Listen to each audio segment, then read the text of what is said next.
Hey, I'd like to welcome you to another episode of the Mission Matters Innovation Podcast, your source for all things innovation. My name is Adam Torres. You can follow me on Instagram at AskAdamTorres. Keep up with my book releases, book tour schedule, signings, all that other good stuff. Always love to connect with you there.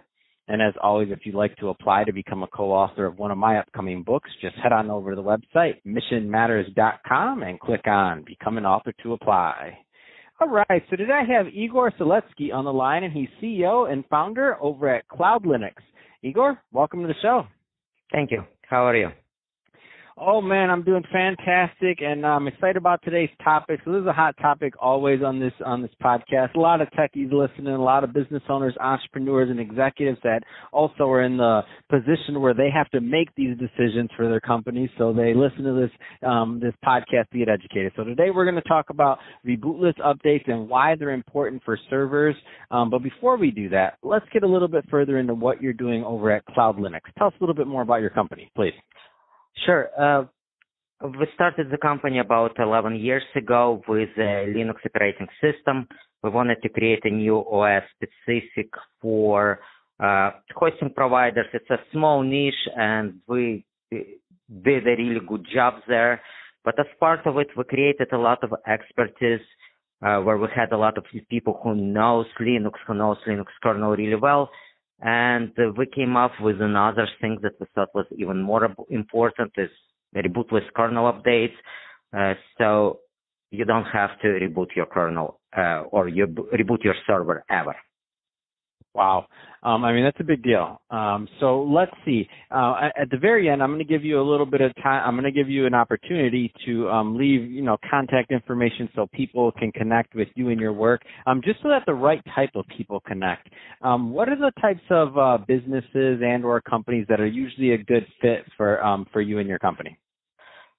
So actually, anyone who is using Linux is a good customer for us. We have a lot of people who have one or two servers. We also have people who have tens of thousands of servers or even hundreds of thousands of servers running.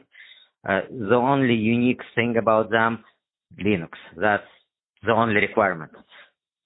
Awesome. So let's just jump right into today's topic. So some people are listening and they're like, they may not even be aware that rebootless and a rebootless option is available. So why rebootless updates are important for servers? Where do you want to start with this topic? Sure.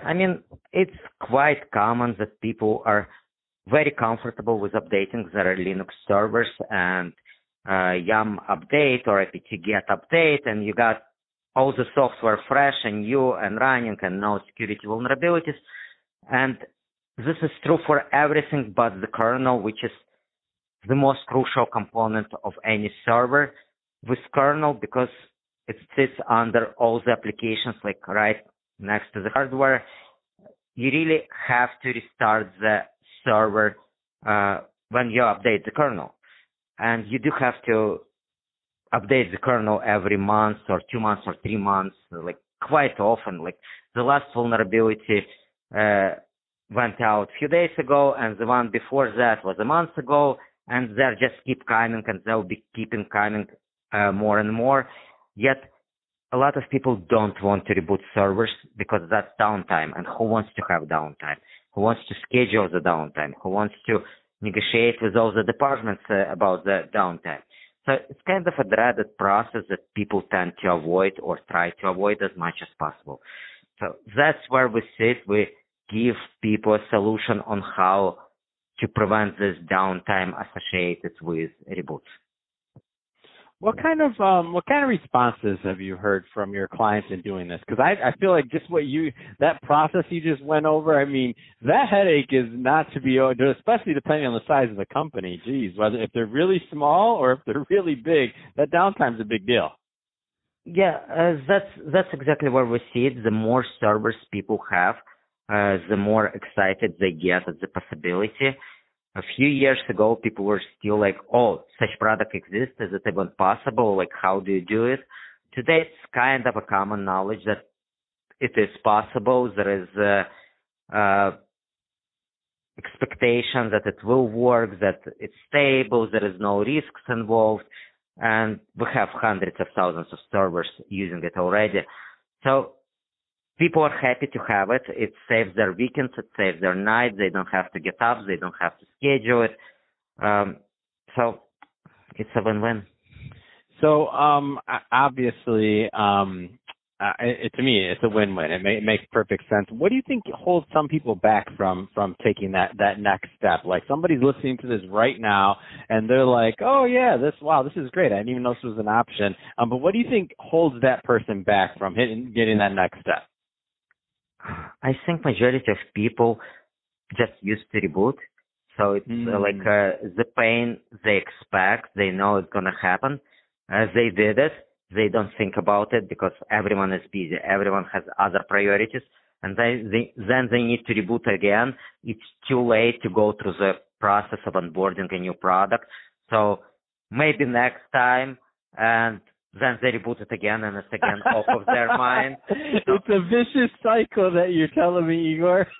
It is a vicious cycle. So where we see the most benefit from it, because what happens is that a lot of people actually don't do diligent work on updating, even though it's so important because of the security vulnerabilities and because of how security is paramount to the internet business today, where hackers are everywhere and trying to steal the information, and fines from GDPR, etc., are coming in.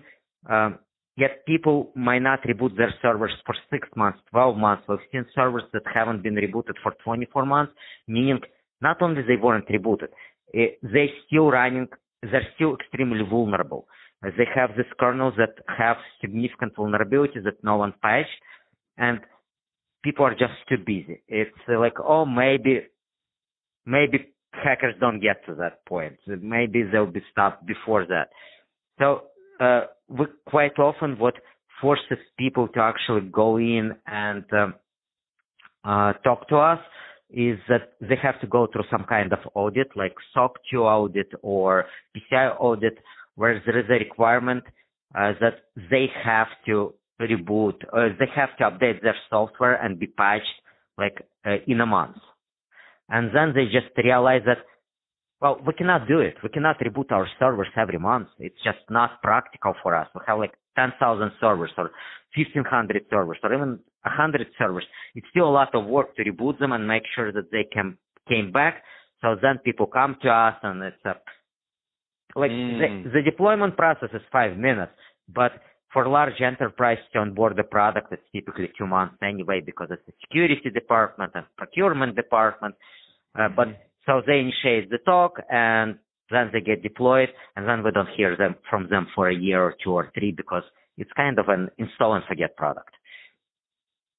Oh, that's awesome. This almost sounds like going to the dentist for some people. They're like, oh, I know I need to go, and oh, let me see, my teeth are fine. I don't have any cavities. and then they get that little pain in their tooth, and they're like, now it's a priority. But why wait for the priority? How about you just do it in advance, and then you're fine, and it feels good, and you look good. That's so true, and I think this dentist appointment is usually auditors looking at the best practices or what the company actually doing versus best practices, and pointing out, hey, you just have to fix this, otherwise you will not pass. And then there is a lot of pressure on people to actually get this product, and they have to scramble and get it much faster than they would do otherwise. Oh, man, got it. So, Igor, if somebody's listening to this and they want to learn more about working with you and your team, what's the best way for them to connect? Because there's some people right now that we probably helped make some dentist appointments, so we saw some dental appointments just now, number one. We reminded a couple of people, but number two, I know there's the people that we also kind of maybe lit the fire under because they're tired of rebooting too. So what's the best way for people to follow up? So we have multiple ways. The best way is to go to kernelcare.com and just pick the way you want to. There is a form to submit. There is a phone number, email. We are open any way you want to talk to us. Fantastic. And what's that website? Let's leave it one more time for them. Kernelcare.com. Fantastic. Well, Igor, really appreciate you coming on the show today and sharing more about your background and all the great work that you're doing. And to the audience, as always, thank you for tuning in. Hope you had a lot of fun and hope you got a lot out of this. We sure did making this for you. If you did, don't forget, subscribe to the podcast, leave me a review on the Apple iTunes Store. And if you're watching this on our YouTube channel, Mission Matters Innovation, definitely give us a subscribe there, but also leave us some comments in the video. Love to know what kind of projects and products that you're working on. And Igor, thanks again for coming on the show.